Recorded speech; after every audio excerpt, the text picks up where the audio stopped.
ಅಮೃತ ಊಟ ನಿದ್ದೆ ಎಲ್ಲ ಬಿಟ್ಟು ನಂದನ ನೆನಪಲ್ಲಿ ಮರುಗುತ್ತಿರುತ್ತಾಳೆ. ಅತ್ತ ನಂದ ಕೂಡ ಅಮೃತ ನೆನಪಲ್ಲಿ ಮುಳುಗಿರುತ್ತಾನೆ. ನಂದನನ್ನು ಗಮನಿಸಿದ ಅವನ ತಂದೆ ತಾಯಿ, ಕೇಳಿ, ಇದ್ಯಾಕೋ ತುಂಬಾ ಅತಿಯಾಗ್ತಿದೆ. ನಂದ ಆ ಹುಡುಗಿಯ ನೆನಪಲ್ಲೇ ಮುಳುಗಿ ಹೋಗಿದ್ದಾನೆ. ಊಟ ನಿದ್ದೇನೂ ಸರಿಯಾಗಿ ಮಾಡ್ತಿಲ್ಲ. ವಯಸ್ಸಿಗೆ ಬಂದ ಮಗ ಹೀಗಾದ್ರೆ ನಮ್ಗತಿ ಏನು? ನಾನು ಅದನ್ನೇ ಯೋಚನೆ ಮಾಡುತ್ತಿದ್ದೆ. ಈಗ ಏನು ಮಾಡೋದು? ನಂದನನ್ನು ಹೇಗೆ ಸರಿ ಮಾಡುವುದು? ಈಗ ನಮ್ಗಿರುವುದು ಒಂದೇ ದಾರಿ, ನಂದನ ಮದುವೆ ಮಾಡುವುದು. ನಿಮ್ಮರ್ ತಂಗಿ ಮಗಳು ಶಾರದಾ ಹೇಗೂ ಮದುವೆ ವಯಸ್ಸಿಗೆ ಬಂದಿದ್ದಾಳೆ. ಅವಳೊಂದಿಗೆ ನಂದನ ಮದುವೆ ನಿಶ್ಚಯ ಮಾಡೋಣ. ಮದುವೆ ಆದ್ರೆ ಎಲ್ಲ ಸರಿ ಹೋಗ್ತದೆ. ನೀನು ಹೇಳ್ತಿರೋದು ಸರಿಯಿದೆ, ಆದ್ರೆ ನಂದ ಇದಕ್ಕೆ ಒಪ್ಬೇಕಲ್ಲ. ಶಾರದಾ ತುಂಬಾ ಒಳ್ಳೆ ಹುಡುಗಿ, ತುಂಬಾ ಲಕ್ಷಣವಾಗೂ ಇದ್ದಾಳೆ. ಅವಳನ್ನೊಮ್ಮೆ ನೋಡಿದ್ರೆ ನಂದ ನಿಜವಾಗಿಯೂ ಎಲ್ಲ ಮರೆತು ಮದುವೆಗೆ ಒಪ್ಕೊಳ್ತಾನೆ.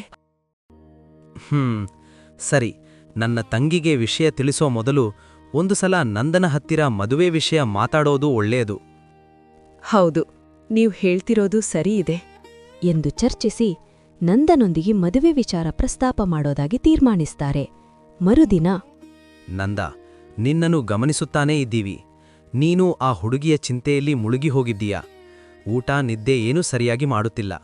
ಹೀಗಾದರೆ ನಿನ್ನ ಆರೋಗ್ಯದ ಗತಿಯೇನು? ಹಾಗೇನೂ ಇಲ್ಲ ಅಪ್ಪ, ಸ್ವಲ್ಪ ಮನಸ್ಸಿಗೆ ಬೇಜಾರು ಅಷ್ಟೆ. ನಾನು ಇವತ್ತು ಹಸುಗಳನ್ನು ಮೇಯಿಸಲು ಹೋಗ್ತೇನೆ. ನೀವೇನು ಚಿಂತೆ ಮಾಡಬೇಡಿ. ಏನೂ ಬೇಡ, ಮನೇಲಿರೋ ಒಣಹುಲ್ಲನ್ನೇ ಹಸುಗಳಿಗೆ ಹಾಕೋಣ. ನೀನು ಮೊದಲಿನಂತೆ ಆಗು, ನಮಗಷ್ಟೇ ಸಾಕು. ನಿನ್ನನ್ನು ಈ ರೀತಿ ನಮ್ಗೆ ನೋಡಲಾಗ್ತಿಲ್ಲ. ಅವಳ್ಯಾವ ಮಾಯೆಗಾಕೆಯೋ ಏನೋ, ನಿನ್ನ ಮುಂದೆ ಏಕೆ ಬಂದಳೋ ಗೊತ್ತಿಲ್ಲ. ಅಮ್ಮ, ಅಮೃತ ತುಂಬಾ ಒಳ್ಳೆ ಹುಡುಗಿ. ಅವಳ ಬಗ್ಗೆ ಹೀಗೆಲ್ಲ ಮಾತಾಡಬೇಡಿ. ಅವಳಿಗೆ ಏನೋ ಕಷ್ಟ ಇದೆಯೋ ಏನೋ. ನಂದ, ನಮ್ಮ ಮಾತು ಕೇಳು. ನೀನು ಹೇಳೋದೆಲ್ಲ ಕೇಳಿದರೆ ಇದೆಲ್ಲ ನಿನ್ನ ಭ್ರಮೆ ಅನಿಸುತ್ತಿದೆ. ನೀನೇ ಹೇಳಿದ್ಯಲ್ಲ, ಬೆಟ್ಟದ ಹಿಂದಿನ ಊರಲ್ಲಿ ಆ ಹೆಸರಿನವರು ಯಾರೂ ಇಲ್ಲ ಅಂತ. ಮತ್ತೆ ಇದೆಲ್ಲ ನಿಜ ಅಂತ ಹೇಗೆ ನಂಬೋದು? ಇಲ್ಲ ಅಪ್ಪ, ಇದೆಲ್ಲ ಭ್ರಮೆ ಅಲ್ಲ. ನಾನು ನಿಜವಾಗಿಯೂ ಅಮೃತ ಜೊತೆ ಮಾತಾಡಿದ್ದೀನಿ. ನಾವಿಬ್ರು ಒಳ್ಳೆ ಸ್ನೇಹಿತರು. ಇದು ಭ್ರಮೆ ಆಗಲು ಸಾಧ್ಯವಿಲ್ಲ. ಹೆಚ್ಚಿಗೆ ಮಾತು ಬೇಡ ನಂದ, ನಾವ್ ಹೇಳೋದನ್ನ ಕೇಳು. ನಮಗೂ ವಯಸ್ಸಾಯ್ತು, ನಮ್ಮ ಆರೋಗ್ಯವೂ ಸರಿಯಿಲ್ಲ. ನಮ್ಗಿರುವುದು ನೀನೊಬ್ಬನೇ ಮಗ. ಸಾಯೋ ಮುಂಚೆ ನಿನ್ನ ಮದುವೆ ಮಾಡಿದ್ರೆ ನಮ್ಗಷ್ಟೇ ಸಾಕು. ಅಮ್ಮ, ನನ್ನ ಮದುವೆನಾ? ಏನ್ ಹೇಳ್ತಿದ್ದೀರಾ? ಹೌದು ನಂದ, ನಾವಿಬ್ರೂ ನಿನ್ನ ಮದುವೆ ಮಾಡಬೇಕೆಂದು ನಿರ್ಧರಿಸಿದ್ದೇವೆ. ಅಪ್ಪ, ದಯವಿಟ್ಟು ಸ್ವಲ್ಪ ದಿನ ಸುಮ್ಮನೆ ಇರಿ. ಇದೆಲ್ಲ ಈಗ ಏನೂ ಬೇಡ. ನಿನ್ನ ಅತ್ತೆಯ ಮಗಳು ಶಾರದಾ ತುಂಬಾ ಒಳ್ಳೆ ಹುಡುಗಿ. ನಿನಗೆ ಒಳ್ಳೆ ಜೋಡಿ ಆಗ್ತಾಳೆ, ನಮಗೂ ಆಸರೆ ಆಗ್ತಾಳೆ. ಬೇಡ ಅಂತ ಹೇಳ್ಬೇಡ ನಂದ. ನಿನ್ನ ಅಪ್ಪ ಅಮ್ಮನ ಮೇಲೆ ನಿನಗೆ ಸ್ವಲ್ಪನಾದ್ರೂ ಪ್ರೀತಿ ಗೌರವ ಇದ್ರೆ ಈ ಮದುವೆಗೆ ಒಪ್ಪಿಕೋ. ಅಮ್ಮ, ನೀವು ನನ್ನ ತುಂಬಾ ಇಕ್ಕಟ್ಟಿಗೆ ಸಿಲುಕಿಸ್ತಿದ್ದೀರಿ. ನಿಮ್ಮಿಬ್ಬರ ಮೇಲೆ ನನಗೆ ತುಂಬಾ ಪ್ರೀತಿ ಗೌರವ ಇದೆ. ಅದರಲ್ಲಿ ನಿಮಗೆ ಅನುಮಾನವೇ ಬೇಡ. ಹಾಗಾದ್ರೆ ಈ ಮದುವೆಗೆ ಒಪ್ಪಿಕೋ. ಸರಿ, ನನಗೆ ಸ್ವಲ್ಪ ಸಮಯ ಕೊಡಿ. ನನ್ನ ನಿರ್ಧಾರ ತಿಳಿಸುತ್ತೇನೆ. ಇನ್ನೇನ್ ಯೋಚನೆ ಮಾಡ್ಬೇಕು ನೀನು? ನಾವ್ ಹೇಳೋದು ನಿನ್ ಒಳ್ಳೇದಕ್ಕೆ ಮಗನೇ. ದಯವಿಟ್ಟು ಒಪ್ಪಿಕೋ.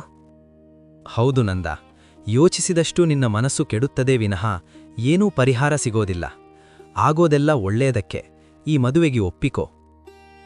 ಸರಿಯಪ್ಪ, ನೀವು ಇಷ್ಟು ಹೇಳಿದ ಮೇಲೆ ನಿಮಗೆ ಎದುರು ಮಾತಾಡಲು ನನಗೆ ಇಷ್ಟವಿಲ್ಲ. ನೀವು ಹೇಳಿದಂತೆ ಆಗಲಿ ಎಂದು ಹೇಳಿ ನಂದ ತನ್ನ ಅತ್ತೆಯ ಮಗಳನ್ನು ಮದುವೆಯಾಗಲು ಒಪ್ಪಿಕೊಳ್ಳುತ್ತಾನೆ. ನಂದನ ತಂದೆ ತಾಯಿ ತಡ ಮಾಡುವುದಿಲ್ಲ. ನಂದನ ಮನಸ್ಸು ಬದಲಾಗುವ ಅಷ್ಟರಲ್ಲಿ ಅವನ ಮದುವೆ ಮಾಡಬೇಕೆಂದು ಯೋಚಿಸಿ ಮರುದಿನಾನೇ ತನ್ನ ತಂಗಿ ಮನೆಗೆ ನಂದನನ್ನು ಕರೆದುಕೊಂಡು ಹೋಗುತ್ತಾರೆ. ಶಾರದಾ ನಂದನ ಮುಂದೆ ಬರುತ್ತಾಳೆ. ನಂದ ಅವಳನ್ನು ನೋಡುತ್ತಾನೆ. ಆದರೆ ಅವನ ಮನಸ್ಸ ತುಂಬಾ ಅಮೃತಾನೇ ಆವರಿಸಿರುತ್ತಾಳೆ. ತನ್ನ ತಂದೆ ತಾಯಿಗೋಸ್ಕರ ಈ ಮದುವೆಗೆ ಒಪ್ಪಿಕೊಳ್ಳುತ್ತಾನೆ. ಶಾರದಾ ತುಂಬಾ ಒಳ್ಳೆ ಹುಡುಗಿ, ತುಂಬಾ ಲಕ್ಷಣವಾಗಿಯೂ ಇರುತ್ತಾಳೆ. ನಂದನನ್ನು ನೋಡಿದ ಕೂಡಲೇ ಅವನಿಗೆ ಮನಸೋಲುತ್ತಾಳೆ. ದೊಡ್ಡವರೆಲ್ಲ ಸೇರಿ ಶಾರದಾ ಮತ್ತು ನಂದನನ್ನು ಪರಸ್ಪರ ಮಾತನಾಡಿಕೊಳ್ಳಲು ಹೊರಗೆ ಕಳುಹಿಸುತ್ತಾರೆ. ಇಲ್ಲಿ ಕೇಳು, ನಿನ್ನ ಹತ್ರ ಒಂದು ವಿಷಯ ಹೇಳಬೇಕು. ಅದೇನೋ ಹೇಳಿ. ನಂದ ಇರೋ ವಿಷಯವೆಲ್ಲವನ್ನೂ ಶಾರದಾಳಿಗೆ ಹೇಳುತ್ತಾನೆ. ಈ ವಿಷಯ ಎಲ್ಲ ಮುಚ್ಚಿಟ್ಟು ನಿನ್ನ ಮದುವೆ ಆಗಲು ನನ್ನ ಮನಸ್ಸು ಒಪ್ಪಲಿಲ್ಲ. ಈ ವಿಷಯನ ಅತ್ತೆ ಮಾವ ಆಗ್ಲೇ ಮನೇಲಿ ಹೇಳಿದ್ದಾರೆ. ಇದೆಲ್ಲ ಗೊತ್ತಿದ್ದೇ ನಮ್ಮ ಮನೆಯಲ್ಲಿ ಮದ್ವೆಗೊಪ್ಪಿದ್ದಾರೆ. ನೀವೇನೂ ಯೋಚನೆ ಮಾಡಬೇಡಿ. ನಂಗೂ ಇದೆಲ್ಲ ನಿಮ್ಮ ಭ್ರಮೆ ಅನಿಸ್ತಿದೆ. ಯಾವುದಕ್ಕೂ ನೀವಿನ್ಮುಂದೆ ಕಾಡಿಗೆ ಹೋಗದಿರುವುದು ಒಳ್ಳೆದು. ನಂದನಿಗೆ ಶಾರದಾಳ ಒಳ್ಳೆಯ ಮನಸ್ಸು ಇಷ್ಟವಾಗಲು ಶುರುವಾಗುತ್ತದೆ. ಎಲ್ಲ ಹೇಳೋ ಹಾಗೆ ಇದು ನನ್ನ ಭ್ರಮೆಯೇ ಇರಬೇಕು ಎಂದು ನಂದ ಕೂಡ ಯೋಚಿಸಿ ಸುಮ್ಮನಾಗುತ್ತಾನೆ. ನಂದ ಮತ್ತು ಶಾರದಾ ಮದುವೆಗೆ ಎಲ್ಲ ತಯಾರಿಗಳೂ ಶುರುವಾಗುತ್ತವೆ. ಅತ್ತ ಕಾಡಲ್ಲಿ ಅಮೃತ ನಂದನ ನೆನಪಲ್ಲಿ ಮುಳುಗಿರುತ್ತಾಳೆ. ನನ್ನ ಮಗಳನ್ನು ಈ ಸ್ಥಿತಿಯಲ್ಲಿ ನನಗೆ ನೋಡಲಾಗುತ್ತಿಲ್ಲ. ನನ್ನ ಮನಸ್ಸಿಗೆ ನೋವಾಗ್ತಿಲ್ಲ ಅಂದ್ಕೊಂಡಿದ್ದೀರಾ? ಆದರೆ ಏನ್ ಮಾಡೋದು, ಇದೆಲ್ಲ ಅವಳ ಒಳ್ಳೆಯದಕ್ಕಷ್ಟೇ. ಆದ್ರೂ ನಿನ್ನ ತಮ್ಮನನ್ನು ಮದುವೆಯಾಗಿ ಅಮೃತ ಸಂತೋಷದಿಂದ ಇಲ್ಲ ಅಂದ್ರೆ ಏನ್ ಪ್ರಯೋಜನ? ನಮ್ಮ ಮಗಳ ಸಂತೋಷವೇ ಮುಖ್ಯ ಅಲ್ವಾ? ನನಗೇಕೋ ಆ ಮಾನವನೊಂದಿಗೆ ಅಮೃತ ಮದುವೆ ಮಾಡೋದು ಒಳ್ಳೆಯದನ್ಸ್ತಿದೆ. ಏನ್ ಹೇಳ್ತಿದ್ದೀರಾ? ಆ ಮಾನವನೊಂದಿಗೆ ಇವಳ ಮದುವೆ ಮಾಡಿದ್ರೆ ಇನ್ನೆಂದೂ ಇವಳು ನಮ್ಮ ಲೋಕಕ್ಕೆ ಬರೋಕಾಗಲ್ಲ. ಇಷ್ಟು ವರ್ಷ ಅವಳು ಈ ಲೋಕದಲ್ಲೇ ಇದ್ದಾಳೆ. ನಾವು ಆಗಾಗ ಬಂದು ಭೇಟಿಯಾಗ್ತಿದ್ದೀವಲ್ಲ, ಹಾಗೆ ಮುಂದೆಯೂ ಮಾಡಿದ್ರೆ ಆಯ್ತು. ನನಗೆ ಅವಳ ಸಂತೋಷನೇ ಮುಖ್ಯ. ನನಗೂ ನನ್ನ ಮಗಳು ಸಂತೋಷವಾಗಿರುವುದೇ ಬೇಕಿರುವುದು. ಆದರೆ ನನ್ನ ತಮ್ಮನೊಂದಿಗೆ ಮದುವೆ ನಿಶ್ಚಯಿಸಿದ್ದೇವಲ್ಲ, ಅವನಿಗೆ ಈ ವಿಷಯ ಹೇಗೆ ಹೇಳೋದು? ನೀನೇನು ಚಿಂತಿಸ್ಬೇಡ, ಅವನೊಂದಿಗೆ ನಾನು ಮಾತನಾಡ್ತೇನೆ. ಅಮೃತ ತಂದೆ ತಾಯಿ ನಂದನೊಂದಿಗೆ ಅಮೃತ ಮದುವೆಯನ್ನು ಮಾಡಲು ಒಪ್ಪಿಗೆ ಸೂಚಿಸಿರುವುದಾಗಿ ಹೇಳುತ್ತಾರೆ. ಇದನ್ನು ಕೇಳಿ ಅಮೃತ ತುಂಬಾ ಖುಷಿಪಡುತ್ತಾಳೆ. ಅಪ್ಪ ಅಮ್ಮ, ತುಂಬ ಧನ್ಯವಾದಗಳು. ನನಗೆ ಏನು ಹೇಳಬೇಕು ತೋಚ್ತಿಲ್ಲ. ನಿನ್ನ ಸಂತೋಷವೇ ನಮಗೆ ಮುಖ್ಯ ಮಗಳೇ. ನಿನ್ನನ್ನು ಹೀಗೆ ನೋಡಲೂ ಆಗುತ್ತಿಲ್ಲ. ನಾನು ಮತ್ತೆ ನಿನ್ನ ತಾಯಿ ನಿನ್ನ ಸಂತೋಷಕ್ಕಾಗಿ ಈ ನಿರ್ಧಾರಕ್ಕೆ ಬಂದಿದ್ದೇವೆ. ಹೌದು ಅಮೃತ, ಈ ವಿಷಯವಾಗಿ ನಿನ್ನ ಜೊತೆ ಕಠಿಣವಾಗಿ ನಡೆದುಕೊಂಡದ್ದಕ್ಕೆ ನಮ್ಮನ್ನು ಕ್ಷಮಿಸಿಬಿಡು.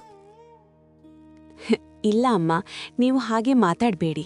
ನಿಮ್ಮಂಥ ತಂದೆ ತಾಯಿ ಪಡೆದಿರುವ ನಾನೇ ಅದೃಷ್ಟವಂತೆ ಎಂದು ಅಮೃತ ಹೇಳುತ್ತಾಳೆ. ಅಮೃತ ಖುಷಿಯಿಂದ ಕುಣಿದು ಕುಪ್ಪಳಿಸುತ್ತಾಳೆ. ಮರುದಿನ ಅಮೃತ ತಂದೆ ಈ ವಿಷಯವನ್ನು ಅಮೃತಳ ಮಾವನೊಂದಿಗೆ ಪ್ರಸ್ತಾಪ ಮಾಡುತ್ತಾರೆ. ಬಾವಾ, ಏನು ಹೇಳ್ತಿದ್ದೀರಾ ನೀವು? ಇದು ಹೇಗೆ ಸಾಧ್ಯ? ಅವಳಿಗೇನು ಬುದ್ಧಿ ಇಲ್ಲ. ಮಾನವನಿಗೆ ಮನಸೋತಿದ್ದಾಳೆ. ನಿಮಗೇನಾಗಿದೆ? ಅವಳಿಗೆ ಬುದ್ಧಿ ಹೇಳಿ. ನಾವು ಹೇಳೋದೆಲ್ಲ ಹೇಳಾಯಿತು. ಅವಳ ಮನಸ್ಸು ಬದಲಾಗುತ್ತಿಲ್ಲ. ಊಟ ನಿದ್ದೆ ಎಲ್ಲ ತ್ಯಜಿಸಿ ಆ ಮಾನವನ ಚಿಂತೆಯಲ್ಲಿದ್ದಾಳೆ. ಅವಳನ್ನು ಆ ಸ್ಥಿತಿಯಲ್ಲಿ ನಮಗೆ ನೋಡಲೂ ಆಗುತ್ತಿಲ್ಲ.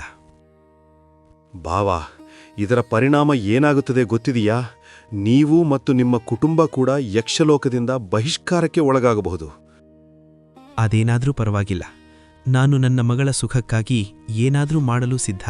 ಅದರ ಯೋಚನೆ ನಿನಗೆ ಬೇಡ. ನೀನಿನ್ನು ಯಕ್ಷಲೋಕಕ್ಕೆ ತೆರಳು.